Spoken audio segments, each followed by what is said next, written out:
Hello everyone, my name is Brennan Marr. That noise you're hearing is my ventilator. And welcome to Page Turners They Were Not My Star Wars podcast. Today I'd like to talk about the Star Wars toys that I had as a kid. And that is primarily the Star Wars Micro Machines, which I'm pleased to say I still have. And my nephews and my niece play with them whenever they visit, which makes me very glad for the longevity, because I have had these toys for more than 20 years. I was born in the mid-'80s, so I missed out on the Kenner action figures that came out when the original movies were released.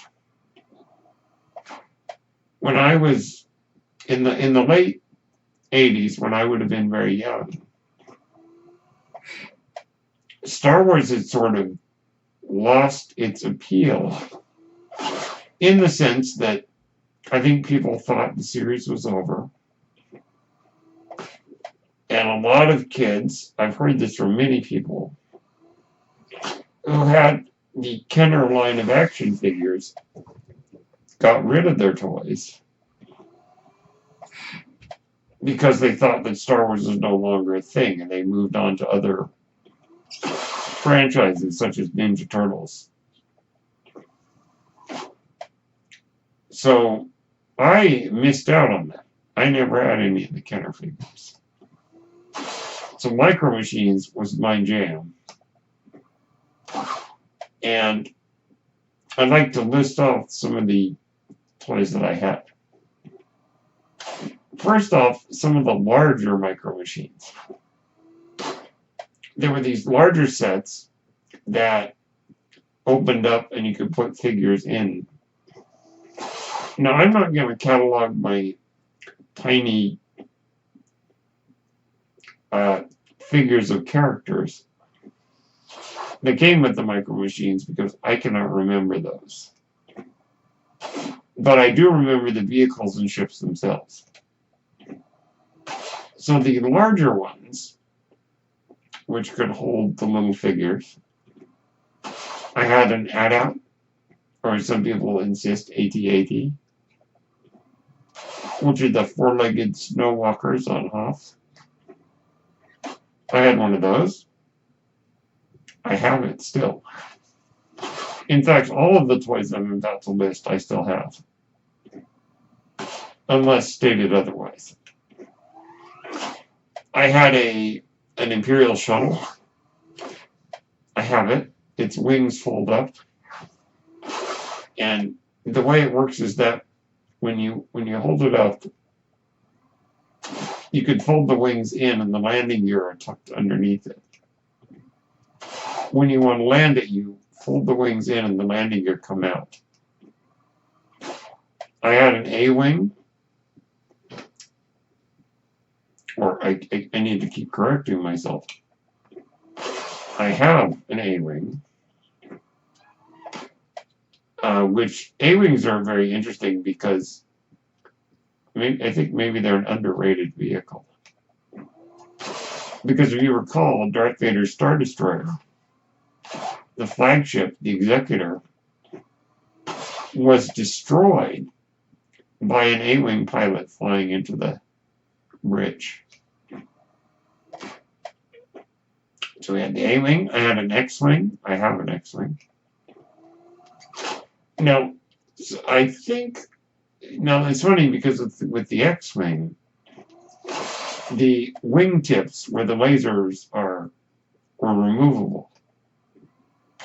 I think I still have all the laser tips, I think. And I think on these toys I still have mostly the canopies and other parts. I don't think I've lost any of the parts. So those are the larger Micro Machines that I had. Now, I did have a collection of die-cast micro machines, which were made of a more sturdy, uh, or were sturdier. I had, I have a Jawa Sandcrawler. I have a Y-Wing. I have the Millennium Falcon. And I have a Star Destroyer. Now, the Star Destroyer, which I believe is the Devastator, has a little lever on the back near the engines, where if you move the lever, a tiny little figure of Princess Leia's ship comes out of its hangar bay. Drops out of the hangar bay. The Tantive 4, which is Leia's ship that we see in the very beginning of Star Wars. So those are the die-cast ones. And I'm sure that there are others, which I have, which I'm probably forgetting. Now, as for the main line of micro machines, I have quite a number. I have a TIE Interceptor. Oddly enough, I do not have a TIE Fighter of the regular micro machines. A TIE Interceptor. I have at least 2 or 3 Star Destroyers. I have Leia's ship, the Rebel Blockade Runner.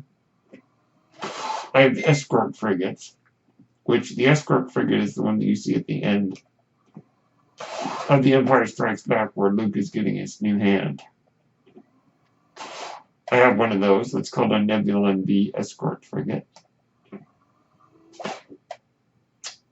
I have Jabba's sail barge, which is actually called the Katana, which I have, and that one's really cool. I really like that one. I have one of the Cloud cars from Cloud City, which are those orange 2-seater ships. That one's really cool. I have, I do have a couple for the Phantom Menace. I have a Naboo Starfighter and a Naboo Speeder. It really interesting that I was still collecting micro machines about the time Phantom Menace came out. Now, if I can detour just for a moment, when The Force Awakens is coming out, I went to Toys R Us and actually bought some Force Awakens toys in commemoration of the occasion. And they still had micro machines of Force Awakens. And they were still making, and I think even now are still making Star Wars toys for micro machines.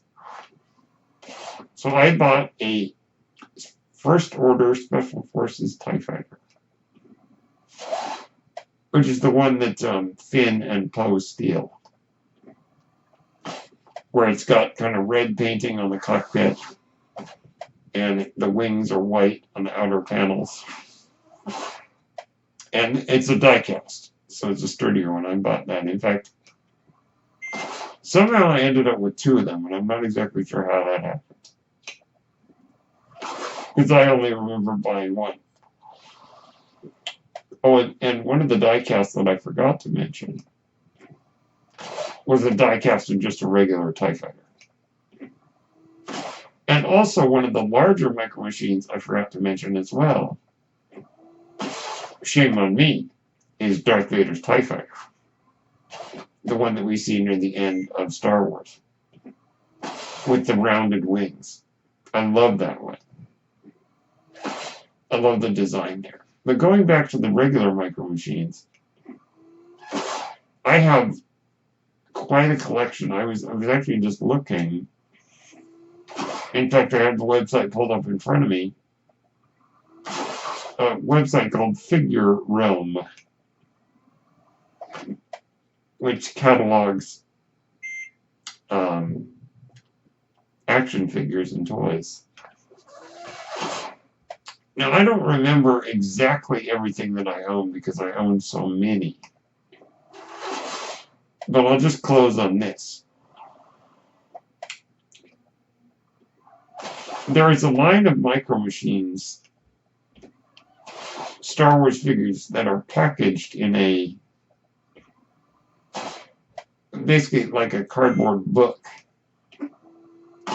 And you can still find them in some toy stores. My local nerd collector store, Legends, still has some of these. Where there were a lot of Star Wars books that came out in the 90s, which are now Legends, but Micro Machines made toys, figures, based on those books. So the one that I got was from the Star Wars book, The Truce at Bakura, which is actually one of the first Star Wars Legends novels. And I got the Micro Machines set. Now, in this story, the Rebels and the Empire have to team up, or at least a small contingent of the Empire, to defend the planet Bakura against an invasion by an alien race known as the Sea-Ruvi. In the set that I had, there was a Sea-Ruvi figure. They look like velociraptors, only I think they're blue. It's kind of what they look like. And I don't remember everything that came in the set, but I do remember there was a Sea-Ruvi spaceship. One of their ships is kind of this weird rounded, almost looks like a shell of some sort. And I had that. And in fact, I was looking at Legends the other day, and I noticed they have one based on the book, the Jedi Academy novels by Kevin J. Anderson, which I may want to buy one of these days. So those are all the Micro Machines that I can remember off the top of my head. I'm so glad that I still have them and never got rid of them. It's so fun to see my nephews and my niece get to play with them. When we have parties at our house, that we get out the toys, and they still get those Micro Machines still get a lot of play. So I really think that Micro Machines, the brand, did a very good job at bringing Star Wars so that we could actually play with it. And I've always loved the spaceships in Star Wars. That's half the fun. And getting to act out space battles and things like that is just, endless joy. So those are my thoughts on the Star Wars Micro Machines figures. Let me know if you have any, or if you collected any in your youth. My name is Brennan Maher. That noise you're hearing is my ventilator, and thank you for tuning in to Page Turners They Were Not, my Star Wars podcast. May the Force be with you.